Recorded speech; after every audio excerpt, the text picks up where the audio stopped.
And welcome to our Wellness Series event. Today we are rethinking ergonomics, move more, hurt less. I'm your host, Katie Wolflight, and today I have with me Marta and Allie. Thank you guys for coming in today. We're gonna go through some demonstrations, some what, whys, and the how of posture, and then we're gonna get into some myth busting later on. So we're gonna start with some pre-thought questions, concerns that a lot of people have regarding ergonomics. Are you ready? Yeah. Okay, first one, guys. What workstation changes can we do to actually make a difference? Yeah. So workstations are a common question that we get with our patients. So Allie, I'm going to have you come take a seat. So a lot of us are working sedentary desk jobs, And after some time, we tend to fall into this more forward hunched position. So you can see forward head, you can see how she's rounding through her upper back. Shoulders are elevated, the table's a little high for Allie here. So things that we'd want to think about is kind of resetting. So what we're going to do is think of kind of a 90-90-90 position. So looking at Allie's hips, is she 90 degrees at the ground? It looks right now like her chair's a touch high. So we're going to try to lower that down. Yeah, perfect. So that looks pretty good. So you can see now at this hip angle, about 90 degrees, but now her arms are pretty high up. So that's not going to work very well. So another option would be to lower our table down, which... And if we couldn't lower our table because we don't have high-low options, could we bring the floor up to her? We definitely could. So we could elevate her feet with a stool. I'm a short girl. I'm pretty used to just putting my feet right on the legs of the chair because nothing is adjustable anyway. Amen. Yep, I hear that. And then option would be also, like Katie said, trying to elevate the other surfaces, so standing and elevating the laptop, things like that. Love it. Good? Yes. Okay. And then anything related to like screen, how we put ourselves in front of our tools? So screens and monitor use is also a big topic. So ideally we want to be facing head on, kind of eye level right in the middle of the screen. If you're working with multiple monitors, we want to kind of position with our most used monitor right in front of us and always looking to pivot our full body rather than just cranking our head side to side. So that's something that tends to sneak up on people, these little movements that accumulate throughout the day. So yeah, that'd be a big emphasis. Yeah. I know a lot of times I'll have people who, like, it depends if they work from home, right? Like what kind of tools they have as far as what can be provided from work, what do I have in my office space in terms of like chairs. Might not be the greatest. Ways that we can make like our seat be better. Right. So with our chair here, we have what's called a lumbar roll. So it's this little round guy that ideally we're positioning at the lower back to help facilitate that natural curve in our spine. If you don't have a pillow like this, just rolling up a simple towel would work great. That's a really good idea. Yeah. Yeah, I'll tell my patients too, like if you're not used to being in really good posture, which is like all of us, right? Your body might not love being in this like really good position posture for a long period of time.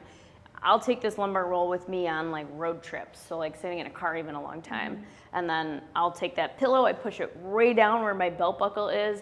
I'll have it in there for like 30 minutes, and then I'll pull it out, and I'll put it back in, and I'll pull it back out. And making those little changes sometimes like helps me be able to go through that, which might be something that works for people. Yeah, absolutely. Yes. That frequent change of position is key, and we'll kind of talk more about that as we go. Yes. Speaking of, is there Yes. any type of like little tidbitty things we can do in the day to help out with us tolerating these postures? So, yes, the big thing is getting out of these positions. So our body isn't designed to stay in one place. So we're going to go through just a quick little, 30-second long movement snack that you can get through. So Allie, first thing we're going to do, just going to do some marches. We're standing in place, get things moving. Blood flow is key, right? Especially if we're sitting for a long period of time. Blood's not moving. Get it circulating, keeps muscles warm. Yes. All And we're that going to jazz. go into some arm sweeps. So just big pivot. You can pivot the opposite side. Again, getting rotational movement after being sedentary for a while. That stiffness goes all the way from our ankles up through our shoulders, neck. So this gets the full body. Love it. And then we can end with just simple calf raises. So just getting up on those toes, using support on a table if you need some balance help. But again, getting circulation moving is really key. This is something that I'll even often do in the chair too. Like if I'm sitting for a long time, I can just kind of sit and that. Perfect. Fidget. I could see myself doing that too, like standing and reading an email. Like take a break during the middle of your sitting if you're going to be sitting for umpteen hours. Like take a standing break for those 30 seconds of each of those, and then you can sit back down, get right back at it. Great ways to keep the body moving in between activities and tasks. Okay. Our next question, how does your body actually handle posture throughout the day? It depends. on how strong you are. That's true. Okay. Your body, generally speaking, your body does not react well to the same position for prolonged periods, as we talked about before. So realistically, if you're sitting in one spot for too long, you're going to get that stiffness, you're going to get that soreness because your muscles are fatigued from holding you there. So there's lots of different changes, lots of different things you can do in terms of just like desk changes or positional changes and just getting up and taking a walk or any of those things as well. Sure, right? Maybe even if we're thinking about too, like people who are in standing jobs on their feet all day, whether they're not moving around or whatever, like that's even just a prolonged posture and position. Movement is just, body is happier. Your feet are just going to hurt more than your hips. That's true. Yep. Okay, cool. Are there some exercises, quick things we could do to kind of help people get out of those movements, postures, holding? Absolutely. One of my favorites is, Marta can do this with me, I just like to get in a stride. Because we sit so often and we sit so long, our hip flexors have a tendency to get really, really tight. I like to just get in a good stride because we're usually here or seated. Get your feet separate from each other, and then you can do simple arms up overhead, get a good stretch in the front of that back leg, actually, and then back of that front leg. Flip it after a couple of reps and go again. Love that. And I guess throwing in the arms as opposed to just like standing at my desk doing a hip flexor, like I get more mobility out of it. Your trunk gets to move, change that like spinal positioning, just get more everything. Change the things. Beautiful. How about, can we do something for upper body? Absolutely. Okay. So one of my favorite things to do, I like to use my desk sometimes, and I will just put both my hands on the desk, lean forward, reach under, reach back out, and that kind of gets your upper back, your arms, your hips. Because you're leaning, you can kind of pivot through it. It's also a really good one for if your balance isn't great and you got to put your hands down. True. I could see that really good for like a lot of neck. Yes. If we're feeling really tight, tense from sitting, where we all kind of go forward, getting your shoulder blades moving in that upper spine. And if you're like, if leaning forward is a little bit too much, you can always do it on a wall or a door frame too, standing up straight, and then that same reach under and back out. Love that. That's a good modification. Cool. All right. Our next question: how do everyday habits influence neck and back symptoms? Yeah. So repetitive movements, activities help or impact us a lot. Whether you're on your phone, whether you're driving, whether you're doing a lot of laundry that day. There's just all these repetitive things, and they all tend to fall into this forward posturing. So gravity kind of takes control throughout the day and with these movements. So when you don't have the right mobility, the right strength, those habits tend to take over, and it affects our health. Absolutely. Yeah. Even speaking from a standpoint where like we move a lot all day, sometimes when we like sit to do documentation and we get into that like curved pose, getting into that bad posture, I find that happening all the time. Or if I'm standing and doing stuff, I consistently stand in the same stance. As we're all standing. As we all stand and do it right now, right? Like those consistent. Switch legs. Yes, move it, change it. I tell my patients that all the time. It's like, do you do anything where you like sit on your legs, cross them the same way? And they're like, yeah. It's like, okay, as much as you can, try and be symmetrical. So even if I'm gonna like stand or sit and do one thing one way, like switch it up, go the opposite way. Give your body those even forces and habits so that we're not just getting our body into some weird cranked position that we can't correct over time. We're all creatures of habit and tend to default to those same positions. So just the awareness of it, I think, is really key. Absolutely. Cool. Do we have a great exercise that can help us neck, body, head to toe? Yeah. So I have some cool tech here. This is called blood flow restriction. So it's a cuff that's similar to a tourniquet, but it sounds scarier than it is. But it's medical grade, so it's nice and safe. It's at a controlled pressure. This is for a lower leg. So we'll commonly use this for kind of simple bodyweight exercises to make them harder, increase the demands on our muscles. So we'll do this on your legs or on your arms, as long as you're medically cleared for that. Again, to make some pretty simple exercises a little harder. So this is something we'll commonly use in the clinic. Different patients gives more demand for the easy exercise, right? Exactly. Yeah.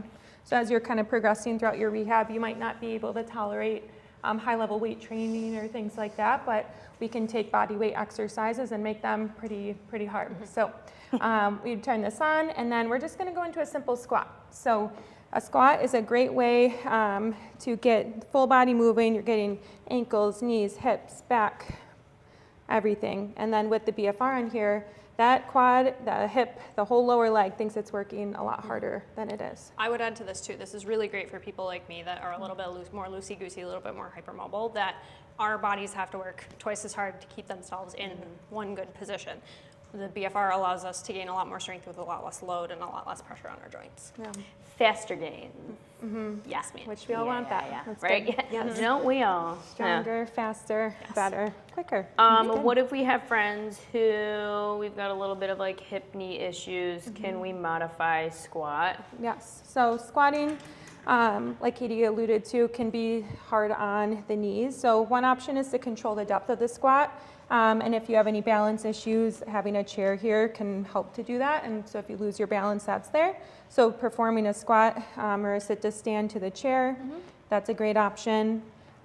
Or if your knees are bothering you with any kind of bending, doing more of a hip hinge exercise. So holding on to a countertop, your desk, keeping the legs relatively straight, and then just working on that hip hinge back. This is great for loading the posterior chain, getting those muscles activated without the same stress on your knees. Love that. And I'll tell people, especially many friends, if like even normal chair height is uncomfortable, like bring the hips up. So even in like a chair like this, well, it's correct for our posture sitting at work and at our desk, putting a pillow or two on the seat, bring your hips higher than your knees, takes a little bit of that work pressure out of the knee joints, but like still gives really good load. And then we can go through repetition. Right. And all jazz. Yeah. Cool. All right. Next question. Why does strength matter so much for ergonomic comfort? So a huge misconception is that strength and posture don't really go hand in hand because our bodies just do their own thing and we can stand and we can sit and whatever. But strength is posture, right? So your muscles have to be strong enough, as I said before, to hold you in those positions. If they aren't, they'll fatigue very quickly, and that's where you kind of start to load your joints in places that they don't need to be pressured. Your body's going to find the easiest way to do everything that it does. Yep. So if it can shut those muscles off and just hang out in the joints, it will, or in the chair or at your desk or whatever. So building that strong foundation is what allows you to potentially be in one position for longer periods without pain, or easily move between positions without pain, instead of, ending the day just kind of like, I feel like I ran a marathon, and you didn't. Yep. Okay. And what are some easy exercises we can pull into probably our home workout routine then to help strengthen some of those key postural muscles, endurance? So one of my favorite pieces of equipment for home stuff over dumbbells is bands, because they're super versatile. You can take a step on it and work with it. You can get it around the leg of a desk and work on it. Really great exercise for kind of working everything is getting a little bit of a pull on the band here. I set my feet, kind of set my core and pull my belly button to my spine, and then row with my arms. Get a good squeeze in the upper back. This is setting all those postural muscles for your neck, your shoulders, so they don't get that kind of creaky neck pain at the end of the day. But then also setting your hips and really building that foundation, like I said, in your lower body as well. Yep. You had really great form. Great job. Thank you. Holding that chin in nice. I would like to. I'd like to think I'm good at that. Yeah. Very good. All right. Awesome. Thank you. So while all of these are like great exercises, things that we can do to maybe break up our day, I'm sure there are many of us who can't break up the day. We're stuck, we're glued, or even like individuals who do driving for a living, truck driving, transportation, something like that. Are there little things that we can give our friends to be able to help with, like just move in my seat? Yeah, absolutely. A lot of options. One of the things that I really like to do, especially for like that neck, upper back pain, that a lot of people complain about, sometimes even more than low back, is just grab the outside edge of a chair, a stool, wherever you're sitting, and then lean opposite direction. If that's not really a ton of stretch, take your opposite hand and just pull it down, hold it for a couple of seconds, and then you can switch it up, do the other side. That kind of gets everything in that neck and shoulder area that'll get really tight and kind of in your ears throughout the day. or my stress level when they get up here, and I look like this is where I live. Creeps And up. then bring it down. Yes. Yeah, get out of your gremlin pose. Pull up tall, and then go to the side. Yep.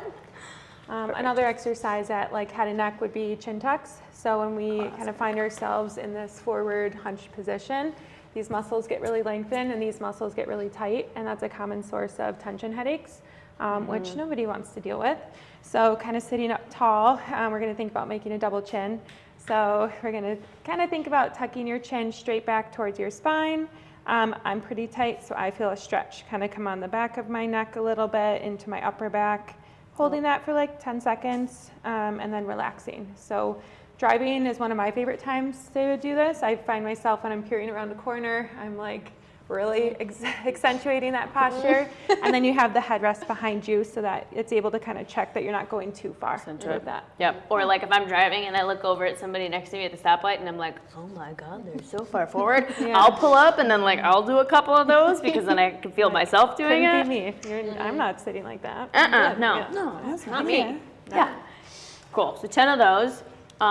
Moving down the chain, upper back thoracic. What do we got? So really, really simple. Hands together, twist both ways in your chair. Kind of try to hit the chair with your elbow if you can. Same thing if you're in a stool, just like get as far back as possible and really get rotation here. It's actually good to kind of sit your weight into your hips then, because your shoulders and your hips are going in opposite directions. You're gonna get a really good twist through the rest of your spine too. Yeah, true. If I'm the driver, what can I do for upper back? Those I really like to just like, hands together again, or you can go hands out on the wheel even and just like squeeze your shoulder blades back, push those shoulders back. This is kind of like if you hold that chin tuck that Marta was talking about as well, you can kind of like hold that chin tuck here and you'll get a little bit more out of those shoulder blades specifically. Yeah. Think Pinch a pencil. Yeah. Military posture, nice and tall. That works really well. Okay, perfect.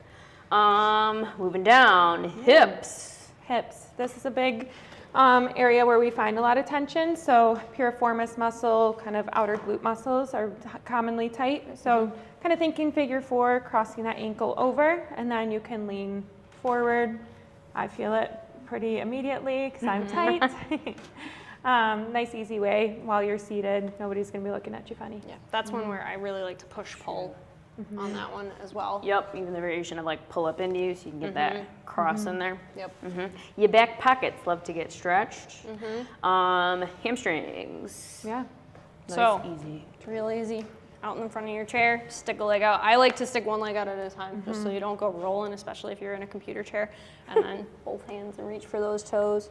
Try to keep your this knee as straight as possible. And then back up. Couple on there. Couple on the other side. Yeah, right? She's like, I need this right Talked now. about this. Yep. Sometimes I'll also do it kind of like Marta is, like depending on the person, if you're somebody who's got a lot of spinal injuries and you're like, well, the round doesn't feel great. Like I'll tell people, pull up really tall like you're in your best posture and then like just bow it forward because that hip hinge will just pull right at that hammy real quick. Yeah. Yep. Love that. Those are great. Awesome. So nice, easy things that we can do in our desk. Don't need to pull you away from your job, but we can get them done. Cool. Love it. Thanks. All right. That finishes our questions. We're going to take a quick break and we'll come back. We're going to go through some myth busting and discussion pieces next. November 2023, I was diagnosed with stage 4 colorectal cancer. Post-surgery, I was showing signs of neuropathy due to the chemo treatment. I always had to be constantly looking down and, okay, where am I placing my feet? Where am I going? And so it made my ability to walk, feel my feet, balance were difficult. We reached out to Buffalo Rehab just to see if they could help me with the balance, and the big thing was actually the feeling in my feet. Bryce went through cancer treatments and as a result of it developed a peripheral neuropathy. It's very, very common. Often they say that there isn't anything that you can do for it. Well, at Buffalo Rehab Group we do have the ARP wave. I really didn't know what I was getting into. Due to the properties of the direct current electric stim with ARP wave, we're able to enhance nerve signals and actually improve nerve regeneration. I was familiar with the alternate current muscle stimulation. Now this was direct current, so it was a bit different. For Bryce's treatment, we wanted to get the body to better recognize his feet. Feel the current more on my left side than my right. So for what we did with him is we did a foot submersion. So we put the electrodes in the water. I know it's mixing water and electricity doesn't sound right, but in this case it was great for him because the water was encompassing his entire foot and his lower calf, and we're sending the current through the water. So now those nerves in his feet and his legs are starting to recognize activity, and that stimulation, right, is then imprinting in the brain that, hey, there's something going on here. And so you're reteaching those nerves how to understand feeling for Bryce. And it was really, really quick for him. Within 2 weeks, I was noticing a difference. Simple as driving. I had that sensation back and ability to drive more than 20 to 30 minutes at a time. Patients are noticing a better awareness that we did something. With less intensity of the exercise, we're getting a greater effect to our nervous system and our muscles that seems to have a better lasting effect. Between the arc current and then the balance exercises, my confidence is improved, my mobility is improved, and my balance is improved. With the sensation back in my feet, I have that confidence that I can actually function while I'm walking and do what I need to do. We've been able to utilize ARPWave with a variety of different patients to help them move better. At the beginning of this, I couldn't tell if I was independently curling a toe or moving my toes at all. I would definitely try this. There's a great team here. Not only will they address the sensations and try and work with that, they'll make sure your full core mobility, tip to top, is working for you. All right, welcome back. Now that we've completed some of our demonstrations, we're going to go through discussion and myth busting. Ready for myth number one? Mm-hmm. Okay. Myth number one, good posture means holding one perfect position. Wrong. Me. Wrong. So good posture looks a certain way, right? And we've talked about that even in some of the things that we demoed. But realistically, you're still holding this for who knows how long, right? Your body is meant to kind of move through those positions, sit, stand, even that shoulder rounding for a short period of time is not going to significantly affect you. It's still good movement. So you can be ideal, but it doesn't mean that it's going to create something untreatable or unfixable or whatever if you move into that kind of poor posture. Right. I've even heard that with certain things that holding one posture isn't the fix or the problem. It's that your body can't get in and out of it is actually more of an issue. Absolutely, and especially for people with more of those spinal issues that your neck hurts, your back hurts. That's typically because of a positional preference in your body. That if you have some arthritis in your spine and you're sitting rounded like that all the time, it's not going to feel good. Your foot's going to start to tingle eventually. Same thing for disky stuff and some of the younger people that we see that have had sports injuries or things along those lines. Sitting with that rounded posture, same thing. It's not going to feel good after 30 minutes, an hour of doing that. Yeah. Yeah. Smart. All right. Next myth: if I fix my posture, my pain will go away. Yeah, so I kind of like Allie touched on, posture is a component, but it's normally the result of other things going on in our body. So I think that's where it's important, if you're having pain, to get that assessed, because there can be a lot of different sources of that. It's really normally, again, that result of weakened core, weakened hip strength, and that's the result of what's been going on in your body. So things like the exercises we showed can be really beneficial to help identify maybe where you have some strength deficits, where you have some mobility deficits, and can kind of take things from there. Yep. And if we are treating anybody in the clinic, we have tons of tools, things we can do to help with strength building. We're obviously going to build that to what can you guys use at home. But we wanted to bring back in the cuff that we have. Can you tell us a little bit more about that? Yeah, so again, this is our BFR, so blood flow restriction. And we kind of touched on it a little bit, but the idea is it's a medical grade tourniquet. So that doesn't mean we're just occluding all the blood flow to the muscles, but we're limiting the blood flow and the ability to get that blood flow out. So when you exercise, you fatigue muscles, and there's some metabolic changes that happen. So not enough oxygen gets to your muscles, they fatigue, and you kind of can achieve that faster when using something like this. So you get that muscle burn much quicker with a lot lower stress, but you get the systemic changes like hormone releases and things that happen naturally in your body when you are stressed like that, to stimulate the same changes that you would get So it's pretty awesome. It allows people who are in pain and don't tolerate high level loads or are hypermobile, like Ali mentioned earlier, to do really intense things under low demand. So it's a really awesome piece of equipment. So like we might use this in the clinic as like a part of our treatment in the clinic, and then at home, maybe patients are doing then what they can and what they've built off of that with strength-wise, with less tools, but still getting great changes. Right. Yep. This is an enabling thing. It's not everything. There's a lot of things you can do without it, but it allows you to get ahead with a little bit and make some really great gains. Cool. We do have some fun tools to play with, so Yes. come on in and try them out. All right, and our next myth. There are some quick fix tools that can fix my posture. Nope. Dang it! I'm just gonna say no. That's a question that we get a lot as clinicians, I would say, is, you know, what pillow can I buy? What shoes can I buy? I saw this thing on Amazon that is supposed to totally fix my pain. Posture braces. Posture braces, the lumbar, like even some of the lumbar rolls and stuff, that's again, like Marta said, an enabler. It's not going to fix the problem. It's just going to help you position a certain way or maintain it, or maybe be a tactile cue to hold a specific posture. But again, holding that specific posture for too long is not any good either. Realistically, you still need just the general strength and endurance to be able to move through different positions, even sleeping, right? That's a super common complaint, right? Is what pillow can I buy so that my neck doesn't hurt? Well, is your neck strong enough to even sleep well, right? Is really the first question. It's not, well, spend X amount of money and you'll never have neck pain again. So that's, I would say, big myth, no. Yeah, so like maybe some of those tools are like helpful to help us get through the day a little bit easier, but not something that we're obviously telling people like rely on. Yeah, it's not going to replace actually moving.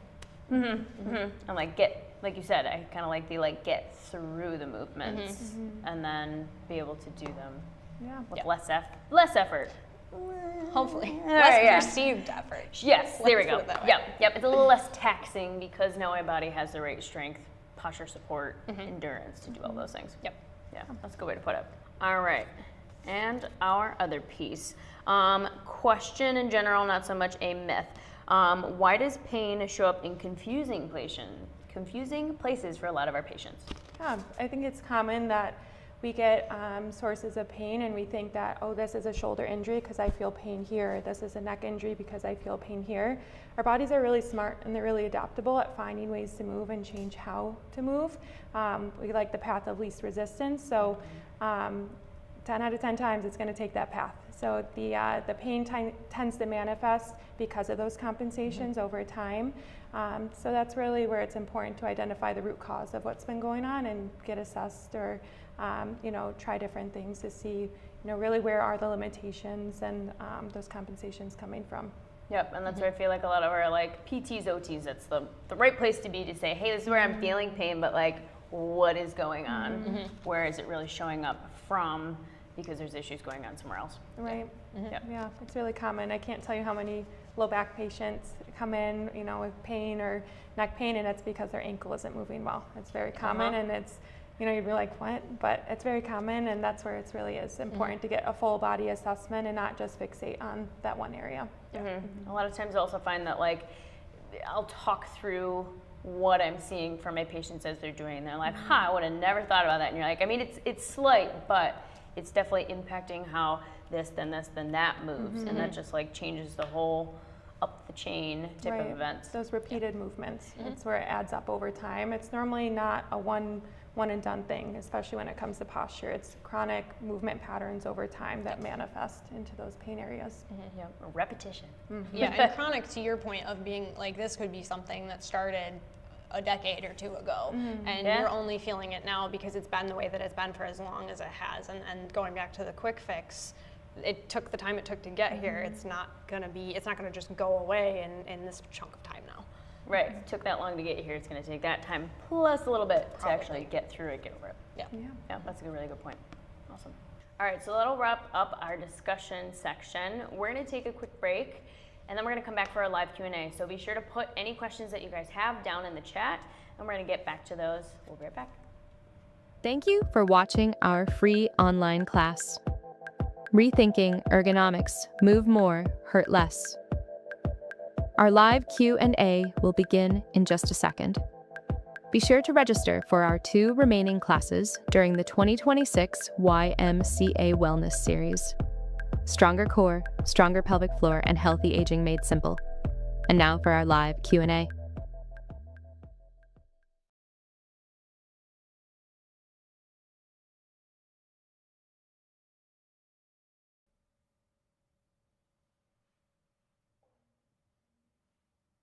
Hey guys, welcome back.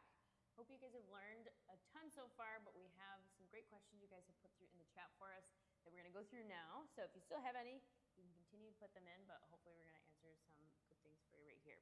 So guys, our first question, how should we approach neck pain and suspected cervical radiculopathy in workers that stand all day? That's a great reason to go see a PT. Approaching cervical radiculopathies it depends really, because it can be coming from a lot of different things depending on your age, your injury history, anything like that. Anybody can have it, but knowing the cause of it is really important for the things that you're going to do to potentially solve it. So that's one that I would refer for sure. Right. And like the thought of, if you're getting that radiculopathy, yes, depends where it's coming from, and taking any of these pieces of advice with like posture and like check in, and when something uncomfortable, change your position, like just move, especially the radiculopathy. Usually all those conditions are going to want a little bit of movement. So doing those check-ins is just like a very small tidbit of help, but evaluation would be the best way. Yeah, absolutely. All right, next question. Would appreciate some exercises and prevention tips for mouse shoulder, which I believe we mean computer mouse. Yeah. So that tends to be a very repetitive type of injury. That's not something that just happens overnight. So kind of taking a look at your setup, we kind of touched on earlier in the video. So if you're kind of hunched over and your desk is too high and you're mousing like this, that's not going to put a lot of good stress through your shoulder. So I would definitely look at that. And then a lot of the exercises that we went through actually are great for it. We want to focus on opening the area, getting more space in with that bicep tendon. So I would start there. And then if it's persisting, another plug for physical therapy, I would make an appointment with us. Yes, love it. Any exercise recommendations for individuals who are wheelchair bound and still sitting and working? That would be any of the seated exercises that we showed earlier would be great for anybody in a wheelchair. It also kind of depends on the level of wheelchair bound that you are. I've had a lot of patients in the past, and I'm sure Marta can speak to it too, that they're in a wheelchair sort of in the long term and they work in a wheelchair sort of in the long term, but that doesn't mean that they can't do anything standing safely still. So there's a lot of modifications that any one of us here at BRG could help someone who is consistently in a wheelchair make, depending on the level of function that they do actually still have despite being wheelchair bound. Sure. And I might even think that like if that's a concern of like kind of getting to the area of like pressure sore, if I'm sitting too long doing my work and then I'm continuing to sit at the end of the day, just those common thoughts of like mobility in your chair to change where your weight is sitting across your lap basically, so that we're getting off of those spots. And again, thinking about movement and little pieces like throughout the day as opposed to static. Yes, absolutely. My parents are in their 90s, healthy and still mobile. What simple movements can we do to keep them moving better longer? Yeah, so with age, we tend to go through similar degenerative changes. Often gravity wins and it kind of pushes us forward, become a little bit more rounded or kyphotic. So some of the exercises we went through incorporate a little bit more extension, and that might not be the best thing for somebody who's 90. It might be if they're moving well. So again, a lot of what we went through is kind of with a little asterisk next to it, as long as it's pain-free and feeling good. So I think like our sync stretch that we went through, our seated rotation can be safe, but a lot of that does depend on the abilities of the individual, whether some of the standing and dynamic rotation stuff is safe balance-wise. So I would want to kind of get my eyes on them to see, you know, which of these would be the safest for them. But I think within pain-free limits, that most of it should be good.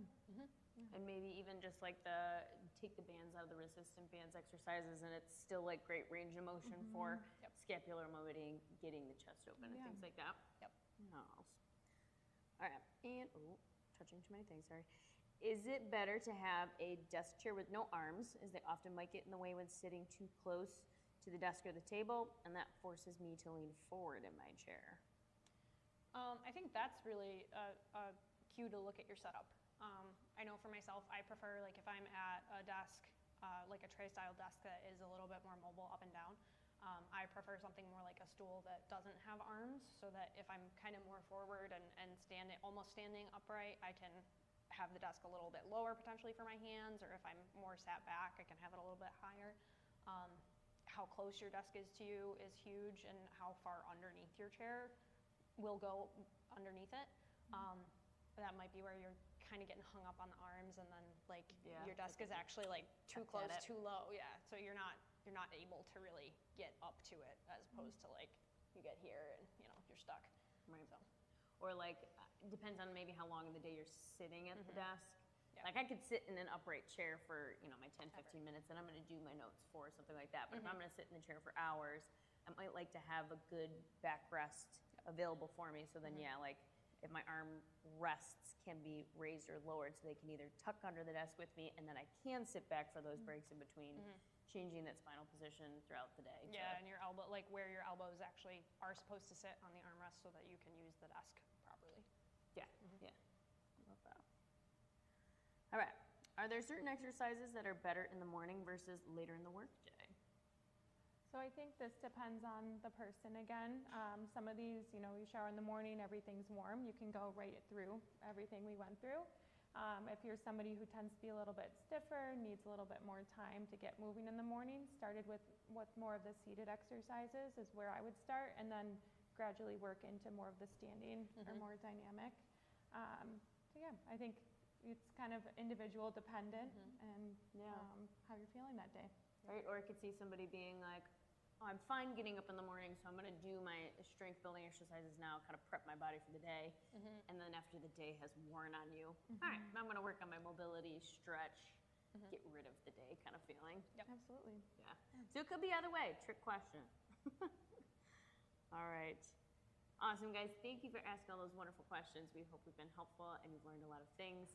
We want to remind you that we do have another future upcoming event on Tuesday, March 31st at 6 p.m.